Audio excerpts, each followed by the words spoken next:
हाय hello guys, नमस्ते and welcome to यज्ञाच creativity. तर आज आम्ही गेलो होतो नरसिंहवाडी इथे आणि जाता जाता बघितलं की महात्मा महाराज मंगल कार्याच्या बरोबर मागे नवीन हॉटेल मावली सुरू झालं आहे.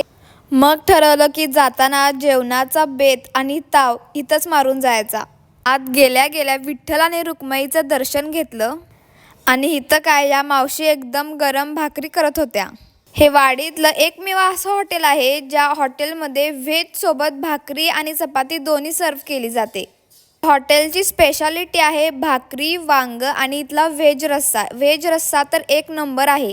इथले मालक स्वतः क्वालिटी आणि हायजेनिकची काळजी घेतात आणि स्वतः सर्व्हिस देतात. इथल्या ग्राहकांच्या चेहऱ्यावर बघूनच कळतं की इथली चव किती अफलातून आहे.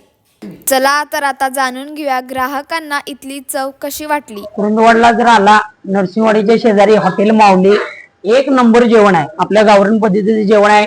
वांग्याची भाजी, खरडा, लिंबू, कांदा, एक नंबर, विषय नाही. आम्ही ताव मारलाय, तुम्ही बी ताव मारा या. मी सुद्धा इथल्या जेवणाची टेस्ट घेतली आहे. एक नंबर आहे, अफलातून. तर तुम्हाला सुद्धा ती चव घ्यायची असेल तर तुम्ही या हॉटेल माऊली नरसिंहवाडी इथे.